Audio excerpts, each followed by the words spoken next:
Thank you so very much for having me. Great. Just like we spotted, we could see the smiles on your face. I mean, congratulations, by the way. Can you tell us what it felt like having been selected or having won that primary? Just like any other situation where something good happens to you, I felt very happy.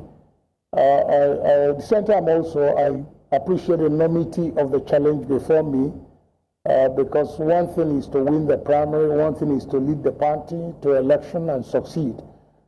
So I appreciate sincerely the enormity of the challenge before me. Realizing fully that it's a lot of confidence that the people have placed in you and believing that you will lead them through. So for me, generally speaking, I feel very happy. At the same time also, I feel challenged that I have to do the best I can to justify the confidence of the people in me. Now, Dr. Moghalu, your acceptance speech, you emphasized the importance of unity within the party. How do you plan to bring all stakeholders together to ensure that the Labour Party is united as you move towards the gubernatorial elections, looking at the current crisis rocking the party? If you listen to my acceptance speech after the primary, and even the speech I made yesterday when I collected the certificate of return, I made it very clear that I didn't win, nobody else won, rather than Labour. The Labour Party won. And I set it for myself as an agenda to pursue very aggressively general reconciliation. Some people may feel bad, some people may feel disappointed, as expected. Like I did say a few times back, that Labour Party, like every other human organization, has its own internal challenges. Because ambitions will clash, expectations will clash. Certainly there will be areas of basic friction. So for me, it is an assignment, it's a responsibility set before me to move ahead, to do whatever that is humanly possible, beg people, talk with people, so that at the end of the day you can achieve comprehensive reconciliation, that everybody will now be part of the agenda and see the project as our project, not my project. So for me, I appreciate that assignment that is thrust upon me by virtue of the fact that I am the flag bearer, that I'm the beneficiary of an electoral process during the primary that threw me up. So I have that as a responsibility. I'm going to do everything I can, humanly possible, to reach out, to talk with people. Where there is need to apologize, you apologize. Where there is need to beg, you beg. Where there is need to convince, you try as much as possible to convince. For me, it's important that we bring total reconciliation to the party. All right. I mean, you have, of course, done that and signified your intention to unite the party. You reached out to your, who should have been your rival, John Osu, as well. Like you said, there are no victors, no vanquished. It is Labour Party that has won, and you're looking forward to pushing forward. But also in your acceptance speech, you did thank your national party leader, His Excellency Peter Obi, as well as Governor Alex Oti.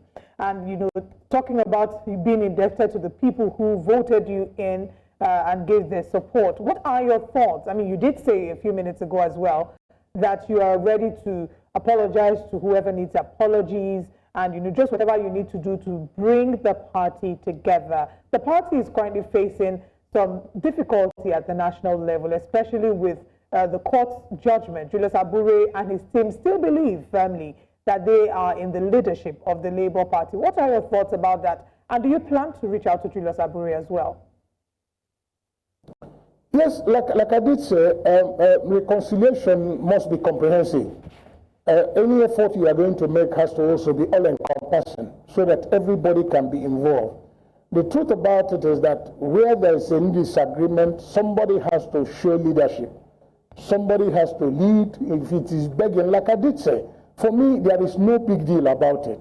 There is nothing too big to do. There is no sacrifice too much to make sure that we are together as a people, we are together as a team, so that we can go ahead. We have leaders, established leaders. like our national leader, you mentioned Peter Obi, like our leader, Alex Oti, like leaders at various levels, leaders in the National Assembly, leaders in the State Assembly, even leaders in the party administrative structure. So it is important that we all come together. The truth about it here is that it is about labor. It's about Labour Party. So every effort we are going to make should be aimed at bringing everybody together, because every effort is needed for us to be able to bring to bear to the benefit of the Anambrarians the narrative we want to preach.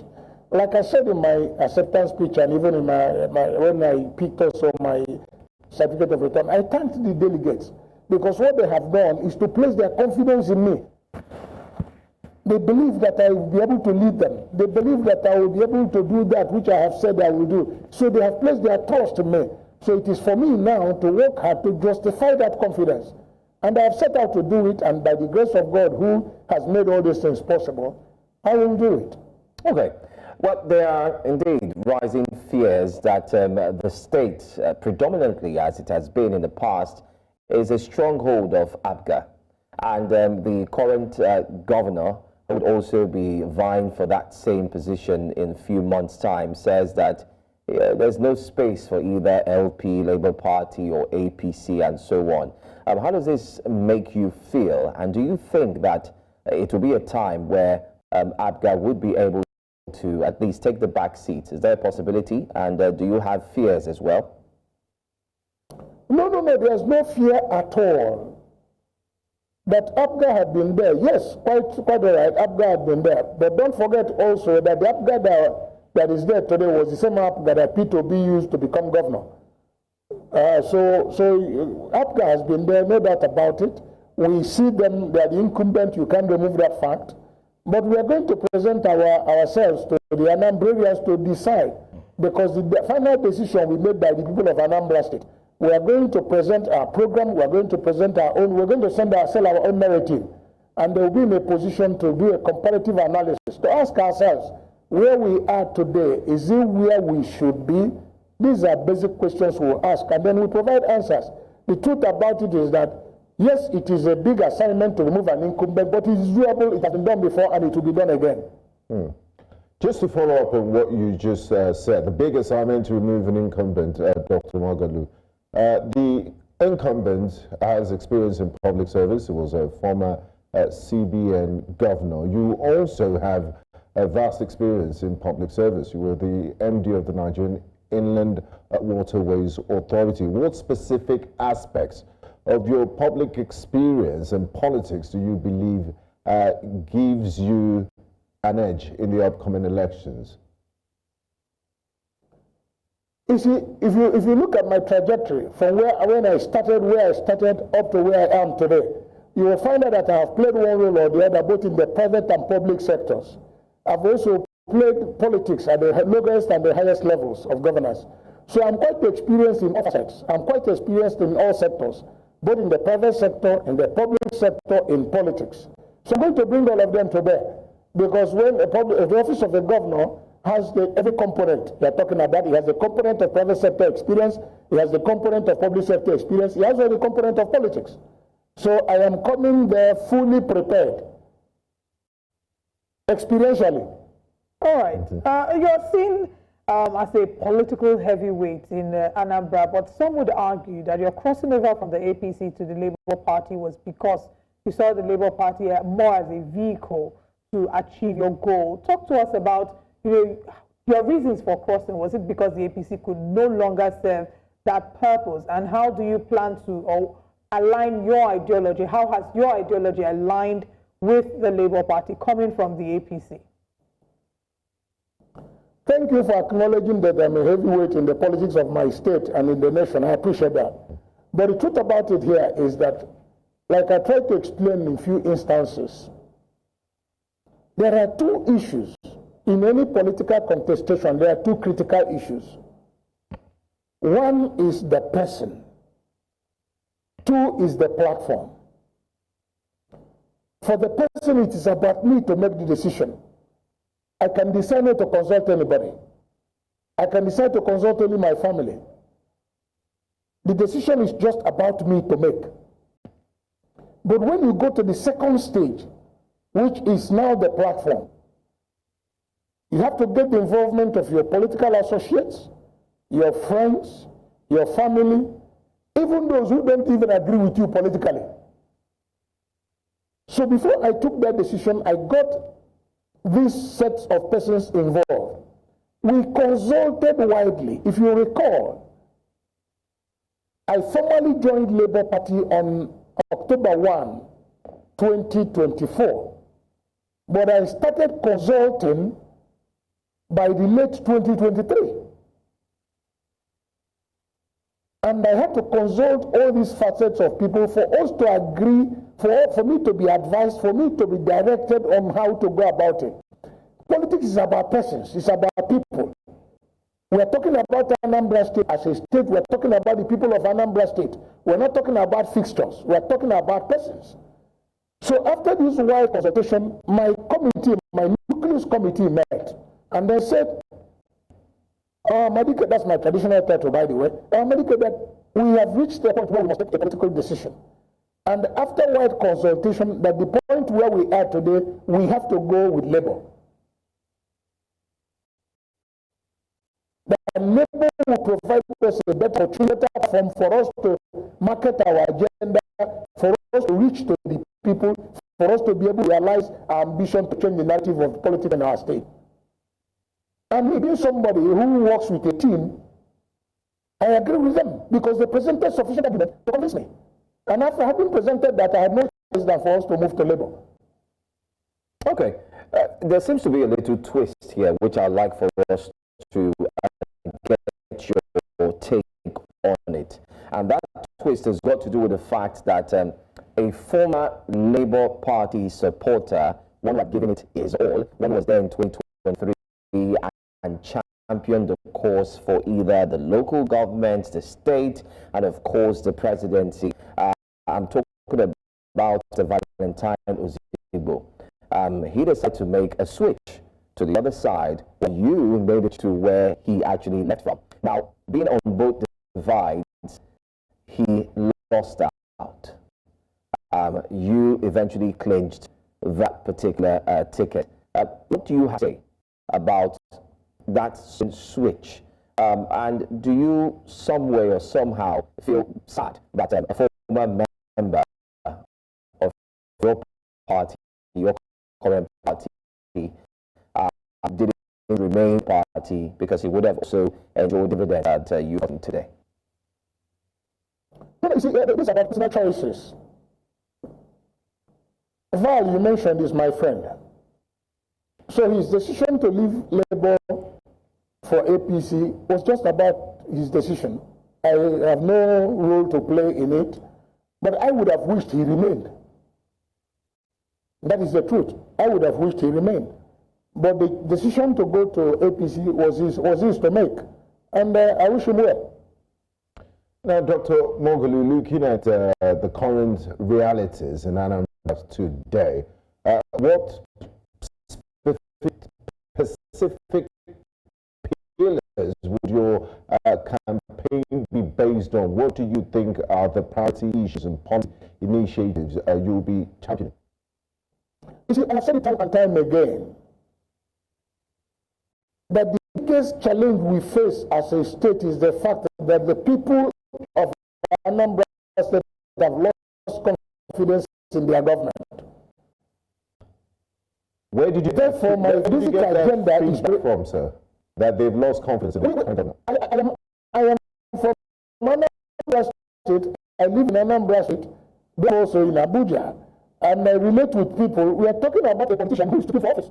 So I must engage people. I must relate with people. I must discuss with people. If we are talking about the people of the state. So for me, the major principal agenda is to raise confidence of the people in their government. Because the moment we do that, things become a less easy to manage. Because they will be in a position to talk to you, they'll be in a position to relate to you, they'll be in a position to address you and let you know what is actually happening in the state for you to be able to address it. So for me, that is a principal responsibility. You know, I try to create an analogy. The last time I spoke to the media, in a room, the speech that candlelight light, it brings a level of illumination. If you bring a 40-watt bulb, it brings also light. It brings a level of illumination. Bring the light like the ones you have in the studio, it brings a level of illumination. So the question now is, what level of illumination are you looking for? And that's exactly what governance is all about. If I sit here and tell you that the government of the day has not done anything, that would be unfair. I'm not being fair. But the truth is that a law could be done better. And what level of illumination are you proposing? I'm proposing very bright illumination like the one you have in your studio. Thank you for the That is the message I'm bringing.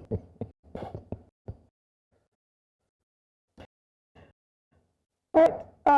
Dr. Moghalu, can you please talk to us about, since the moment you were announced as the winner of the primaries, correct me if I'm wrong, but it does seem like we haven't gotten an official statement yet congratulating you from His Excellency Peter Obi. Do you have the support of His Excellency Peter Obi? Yes, I've spoken with His Excellency Peter Obi and he congratulated me. All right, certainly. Okay. Yes. Okay, we just wanted to clarify that. Now, as we come down to the elections happening in a few months, when it comes to politics and elections, Nigerians often say that politicians all sing the same song and the same rhetoric. What do you have to say about Anambra State that is completely different from what they've heard before over and over again? You see, like I have said, I am not just the normal type of politician, because I like you to go through my trajectory. From when I started full politics and the public offices and private offices that I've held, that will enable you understand me more so that you can find out who I am properly. Because if I say something, I keep to it. I honor my word. I try to be a statesman. I try to manage integrity anytime I have opportunity to do so. So I'm not just like the ordinary politician, like you described, the one who will say something and don't mean it, who will say something for the purposes of attacking votes. I will tell you the truth as it is. If it hurts you, I will apologize. The truth about it is that if you look at our state, there are areas where I think that if I have the opportunity by the grace of God to be governor, I will do things a lot different. The issue of insecurity, I will do differently. The issue of agriculture, there's quite a lot that can be done in that sector. In the health sector, there's quite a lot that can be done. In basic infrastructural development, there's quite a lot that can be done. And the issue of the welfare of the people, empowerment of our wives, our daughters, our sisters, and our children, for them to play active role. It's important, and I'm going to address it differently. So there's quite a lot I have in mind to do, relating it also with the Labour Manifesto. You see, there's a lot that can be done. If you look at there's a program that our leader Peter Obi had when he was governor of Anambra State, and that program was quite impactful, very, very impactful. And there is no reason why we can't expand that. There's no reason why we cannot invest more in it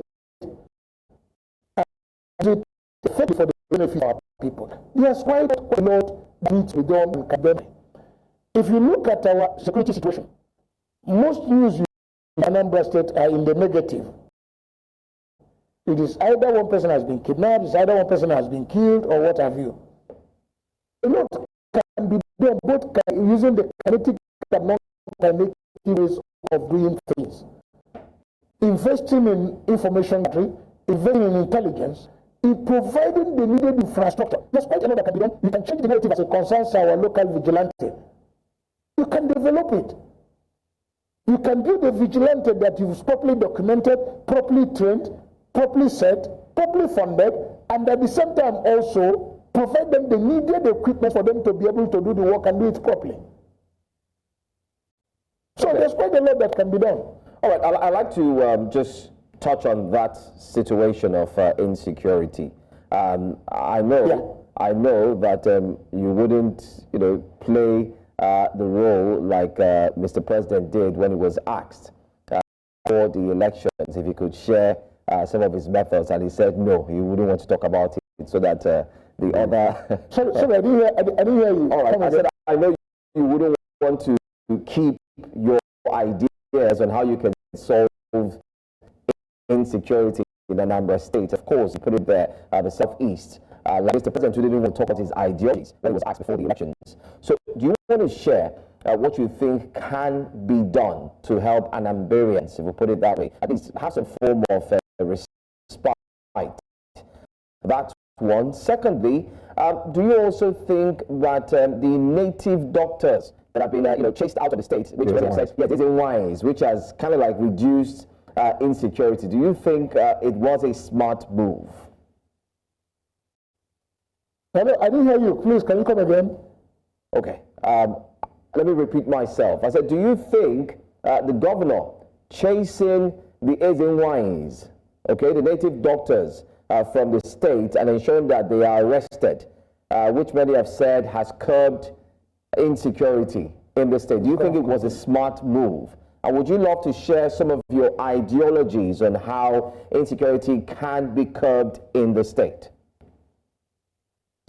Oh, well, like you rightly said, I'm going to formally launch my manifesto.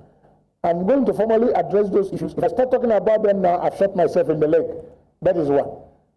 Then when you talk about the issue of SNY, for me, credible information is critical. It is not about sacking people or throwing them away. Let us do proper investigation. Let us have sufficient intelligence before we can address the issue. Let me tell you, we are Christians. There are people who practice traditional religion. And there is no crime for practicing traditional religion. There are also some people who don't even go to church at all. Atheists. They exist in the state. And they exist because they are also Anambrians. But if there are people who have been identified after thorough investigation as perpetrating acts that are not in the interest of the people, the state, I have no problem with chasing them out. I have no problem with getting them arrested. I have no problem with taking them to court and following due process. You must follow due process so that you can prove your case. You must prove the allegation because he who alleges has to prove. Once you have enough evidence that are provable in court, anything you want to do with them in line with the law, I will not be opposed to it. Okay, well, thank you very much for sharing your thoughts. We want to go on a very short break. When we come back, we have a few more conversations or a few more questions to ask you before we wrap up the conversation this morning.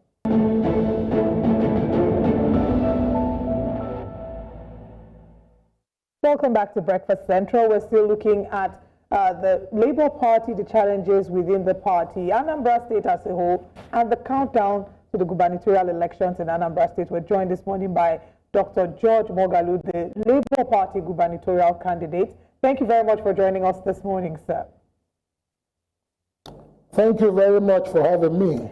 All right, an organization called Liberate Development Foundation, they've called for reparations from the Nigerian government ever since the book talking about President Ibrahim Babangida, talking about 1966 not being an Igbo coup. They've asked for reparations because they believe that the Igbo people have faced a lot of humiliation and marginalization because a certain narrative had been passed over the years. They've also called for the immediate release of Mazi Nnamdi Kanu. Do you share same sentiments with them, and what are your thoughts on how Nigeria has handled the case of Mazi Nnamdi Kanu? Yeah, like you rightly observed, I am very happy that General Babangida wrote that book. Let me use this opportunity also to appeal to other leaders at various levels to try as much as possible to document their experiences, because it will help. Apart from enhancing education, it will also provide an opportunity to correct some narratives that has not helped in strengthening our unity as a country. So I commend General Babangida for that book and for the expose. Then when you talk about Mazi Nnamdi Kanu, my position has always been consistent. And that is joining hands with other Nigerians to plead that Nnamdi Kanu should be released.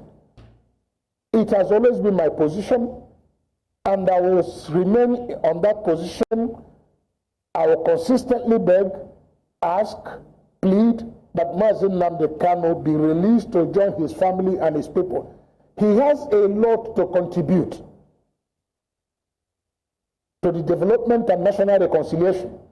He has quite a lot to contribute. So getting him out, I endorse it, and I'll be excited if it happens as quickly as possible. All right. Now, Dr. Moghalu, looking at the upcoming gubernatorial elections in Anambra State, following the conduct of INEC in the last general elections, so many Nigerians were not pleased with their conduct. They said they're not truly independent, and they promised and under-delivered. It's been 2 years since the last elections. It will be 2 years next month, in a few weeks' time. Do you think, or do you have confidence in INEC as the electoral umpire to conduct free and fair elections in Anambra State? And do you see any improvement in their conduct since the last elections? Yes, I have every confidence in INEC. I have every confidence in INEC because I have no reason now, I have no basis not to have confidence in them. But for me, like I will always plead with them, for every election, let it be an opportunity to improve till we get to our desired destination. My prayer is that they should please see Anambra State election as another opportunity for them to correct any negative impression people may have about them. But for me, as it is today, I have every confidence that they will deliver. All right. And I pray they deliver. Okay, you certainly have confidence in INEC. Like you mentioned when you were answering one of our questions, it's a collective effort. It's the individual, it's the political party, it's the voters, and it's also INEC. But let's talk about, once again, the political party, your political party, the Labour Party that is marred with a lot of challenges, especially at the national level. How would you suggest that the current leadership situation plaguing the Labour Party be resolved? Julius Abure standing his ground as the chairman of the party, and the multiple interpretations we're seeing of the court judgment. For me, like I've always said, Labour Party, like every other human organization, has its own internal challenges. And for every challenge like that to be, listen, there is no crisis or conflict that has ever been resolved on the war front. It's always resolved on the table at the negotiating point. So for me, this one wouldn't be different. Everybody is a brother, it's a family matter. Everybody will meet at a point, discussions will be held, consultations will be held, and there will be full reconciliation. Everybody is important. All right. Final question would be, what is your take on the calls for the release of Nnamdi Kanu? I have answered the question. I said my appeal. I'm asking again. I want to get somewhere. So what's your take? My appeal, my position is, please let Nnamdi Kanu be released. If it has to be through political solution, to God be the glory.